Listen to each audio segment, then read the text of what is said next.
point of this channel is really to document me as a solo entrepreneur using ChatGPT and all the other AI tools that are coming out and constantly changing to grow my businesses while remaining as lean as possible. So before Kellerman, my life was real estate.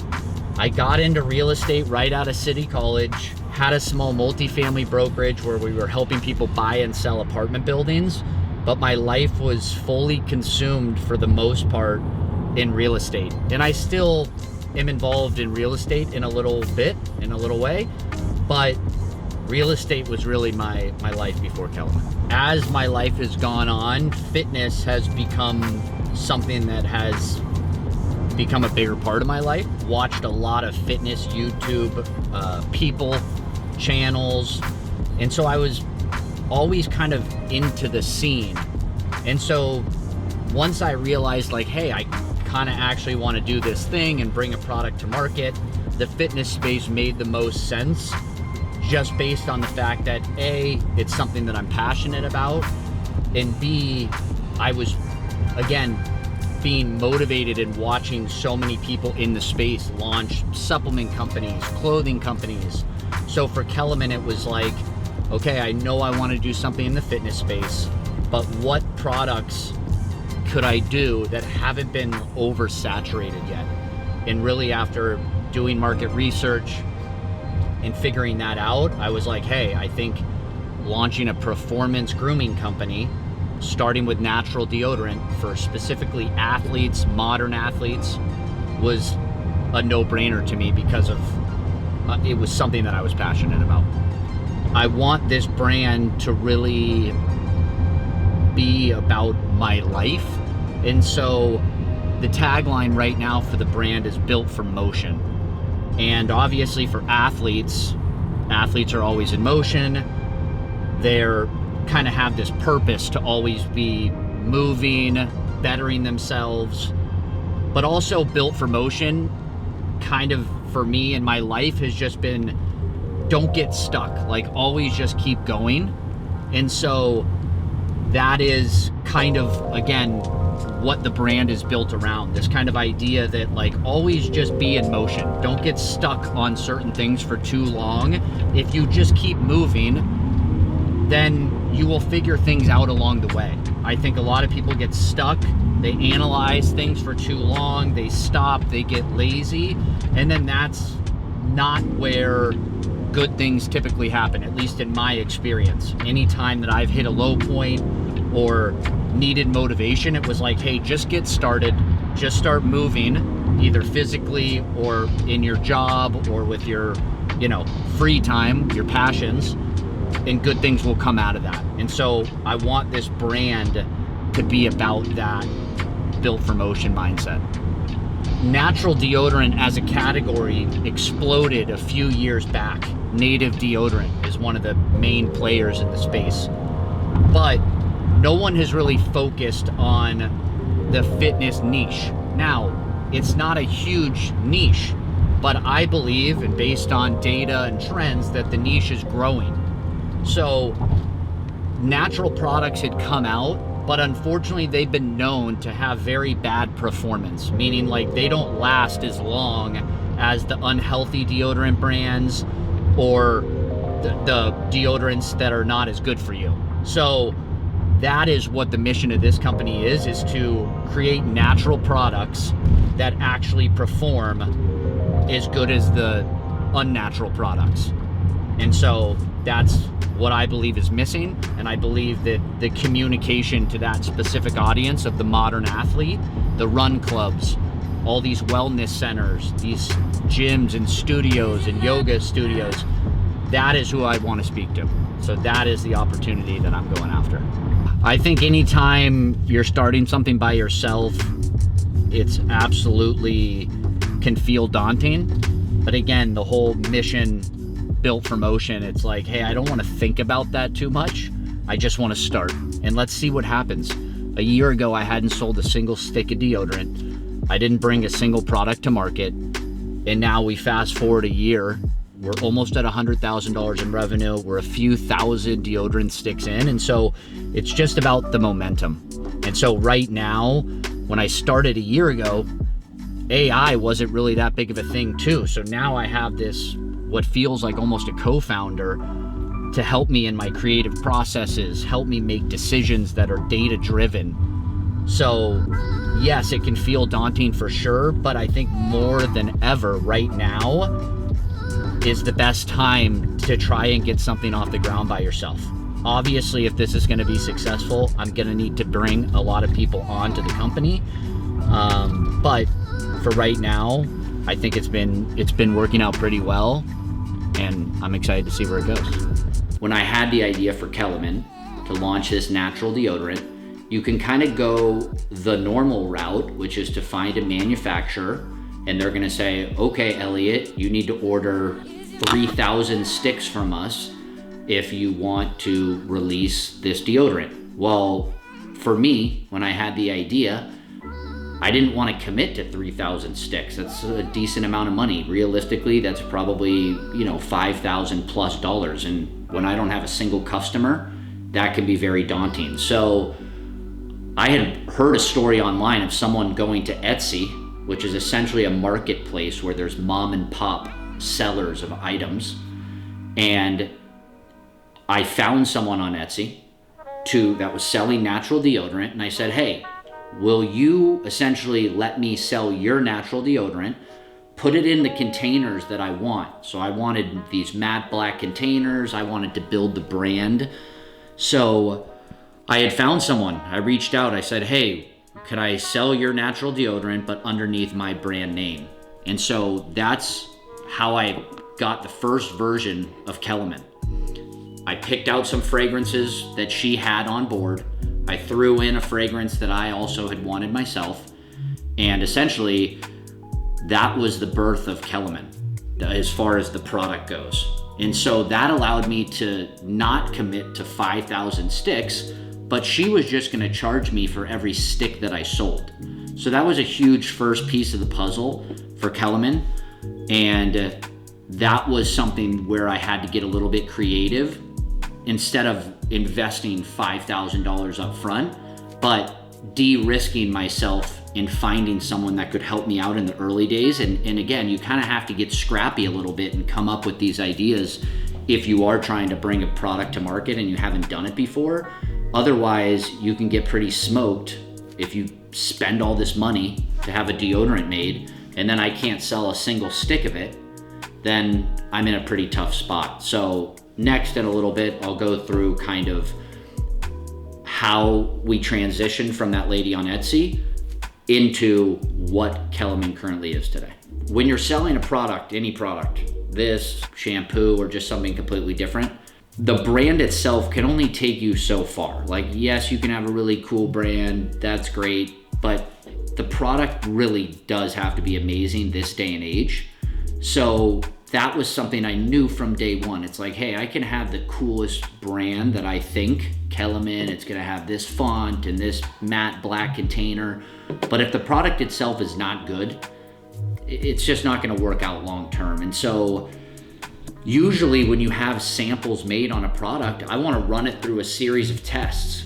Usually there'll be roughly 3 samples made per round, and that each sample will get run through tests. So in this example for deodorants, going in the sauna, going on runs, wearing different types of clothing, making sure it's not staining, making sure that the deodorant's not irritating underarm, and then also testing it on different people. So my wife was very helpful and tested the product a lot.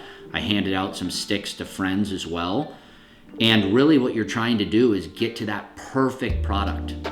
So to go from our lady on Etsy to Kellerman's own formulation that we now own, we went through 40 to 45 different iterations. And every time we were making an adjustment based off of, hey, this feels a little sticky right now. We want it to be smoother.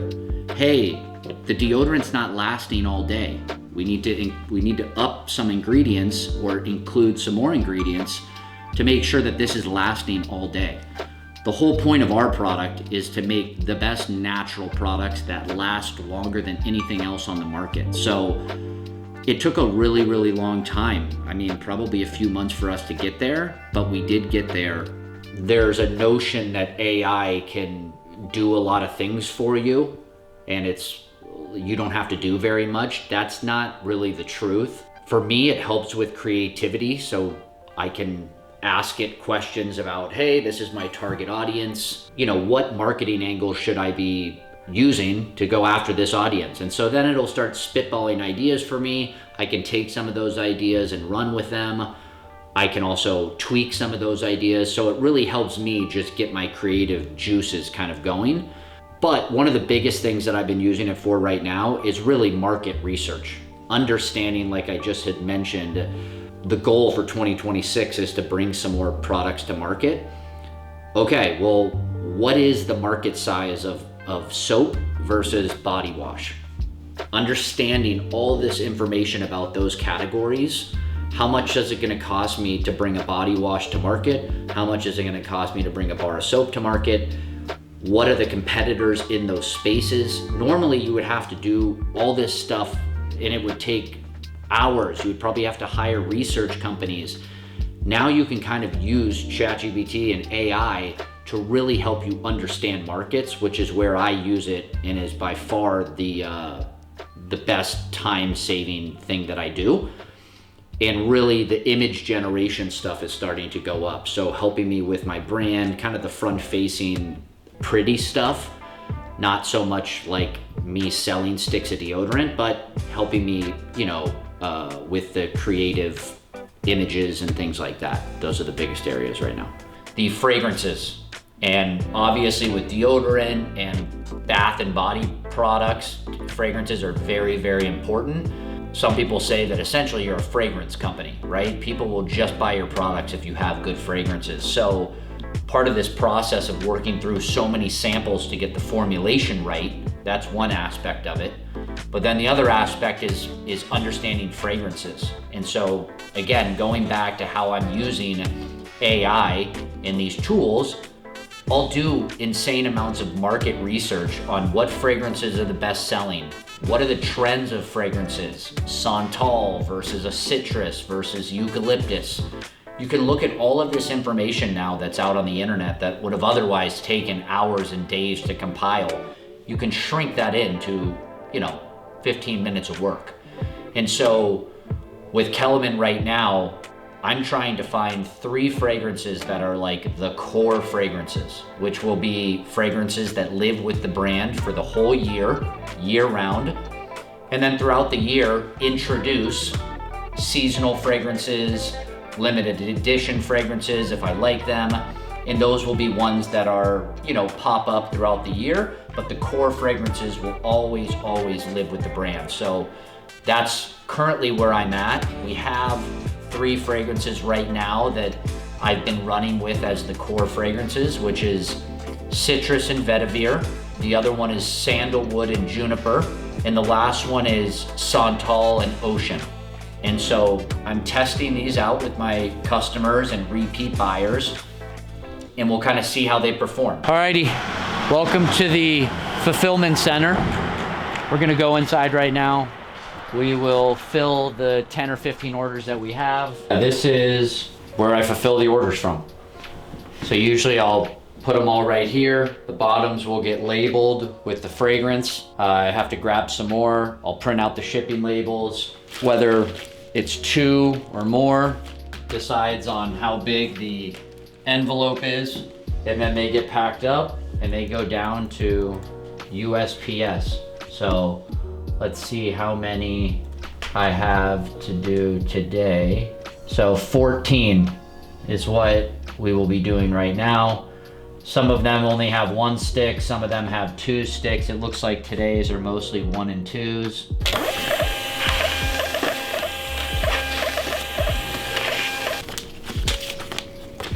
This isn't an enjoyable part of the process, but if anyone is starting anything, understanding how this process works is super crucial. If I were to just outsource this right now to another company, which would be a 3PL service, you would pay them money and then they're gonna fulfill these orders for you.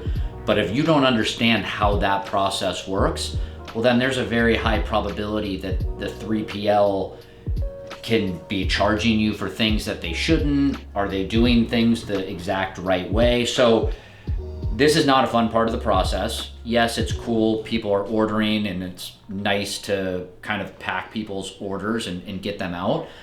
But most importantly, as the company grows, you just want to be able to understand this process. That way, if you hire someone else, they're not going to be able to pull one over on you, and you're going to say, okay, well, I know this many containers fits inside of this size envelope. Why are you guys charging me this amount when it should be this? It's really just about understanding the business inside and out. The most orders that I might have to do in a single day is like 25. So quality is something that I can control pretty easily because I'm able to touch every single order.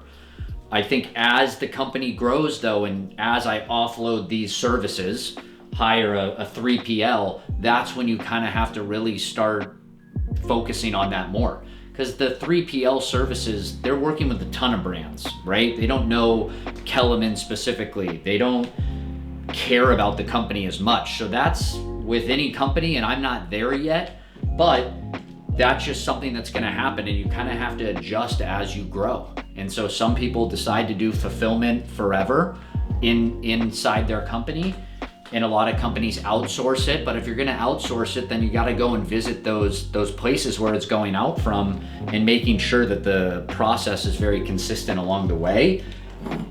I think it's just one of the hardest parts about growing a company is keeping the same vibe, the same consistency at scale.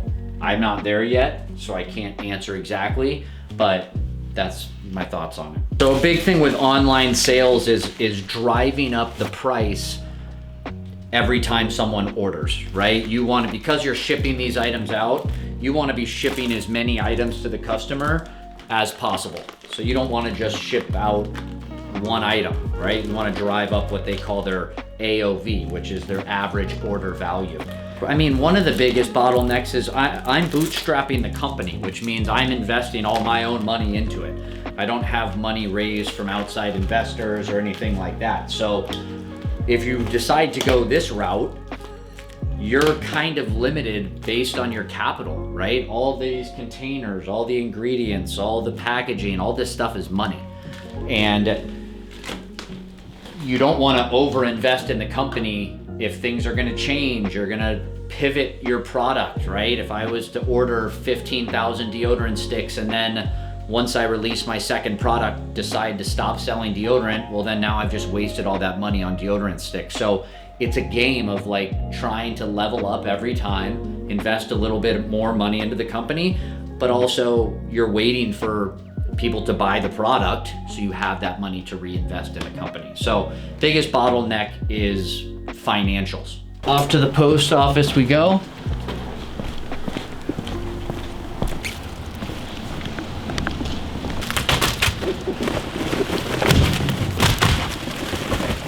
So yeah, then the orders come out here, they get dropped in the back, and they'll go out to the customer. So this is usually something that happens every day. When an order comes through, I see it come through. One has already come through since we already filled these, so that one will get pushed till tomorrow. But I try to get the orders out either the same day or at the very latest the next day. And that just feeds into the overall customer service, them knowing that, hey, there's some detail and attention that's going into every single order. Just small things that hopefully over time will compound on themselves. Alrighty, so we just pulled into Target. The goal here is to kind of take a look at the shelves, right? What's on the shelves, who's dominating the shelves, how many natural brands versus non-natural brands, but just like look at the landscape and talk about where I kind of see Kellerman hopefully one day fitting in. All right, so we're here at Target. We're looking at the shelves right now of all the competitors. So obviously you guys can see this is, you know, Old Spice is a huge player in the game. They're been around for a long time. I mean, this amount of shelf space here is huge. And they're obviously very, you know, essentially only men demographic. This is The Rock's new company. So The Rock is here. We have Mando, which is a natural deodorant, and they have a whole body deodorant, which is one of their big things. Dr. Squatch. So this has been a company that's focused really on men only and natural products. They're known for their bars of soap, and they just sold for over $1 billion. So they had a massive, massive exit in the space.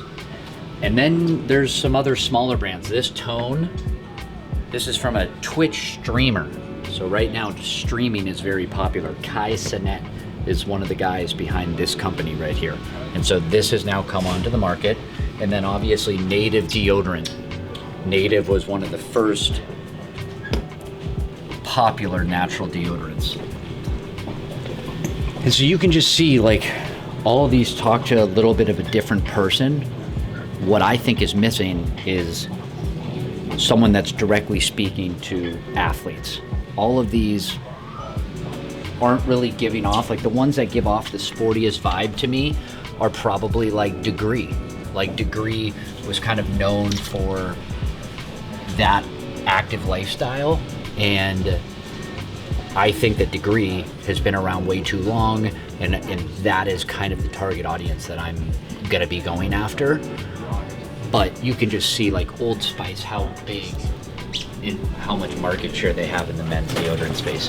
There was really not many natural deodorants on the market before Native came. So they kind of brought an underground product at the time, which was natural deodorants, and really made it mainstream within like 2 years. So I would say I probably respect them the most. Or Dr. Squatch. Dr. Squatch has been around for 10 plus years, and like I said, they just sold for over $1 billion, which is absolutely massive. We talked about what products possibly I would launch next. Right now, everyone goes after body wash. Body wash is one of the most popular products. It's a very big market. I think I'm going here, which is bar of soap. I want to do a performance bar of soap. You can see that the Rock's brand recently came into the space, but there's not that many. Now, that could also mean there's not that many people interested, but this is a space that I'm very interested in probably next before body wash, because it's a little bit easier for me to get off the ground.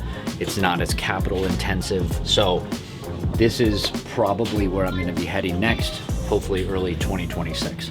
So we're just leaving Target there. I think that was pretty good. You know, every time I go in there, there's something new, whether I'm seeing a different brand, different products are becoming more relevant, meaning like, oh, there's more body washes from certain brands now, or hey, there's more different fragrances that have similarities. I mean, you see so many different things in the big retailers like that.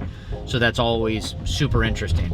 I think that's gonna wrap up today's kind of Q&A video. Hopefully this gives you guys kind of a better idea of what Kellerman is, what kind of the story is behind it, and kind of hopefully we'll be able to follow along over 2026 as I hopefully stay more consistent with the content on, you know, all the short form platforms as well as YouTube.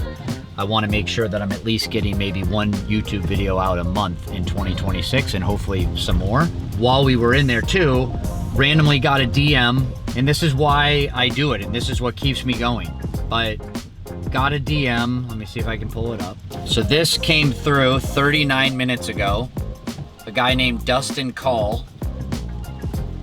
I just bought your deodorant in citrus vetiver and am loving the performance and scent. Would love to know though where your company is based and where the product is made. Can't find that info on your site. Now, that is the stuff that keeps me going. This person took time out of their day. Obviously, they love the product, so that's a huge bonus and benefit to me. And people are randomly reaching out about my product that a year ago I didn't even have. To me, I'm just like, hey, that's the motivation fuel to keep me going and to keep putting products out there in the world, and especially keep making deodorant that people love. So I'm excited for you guys to kind of follow the journey, and hopefully I do a better job of documenting it. We'll see you guys for episode 2.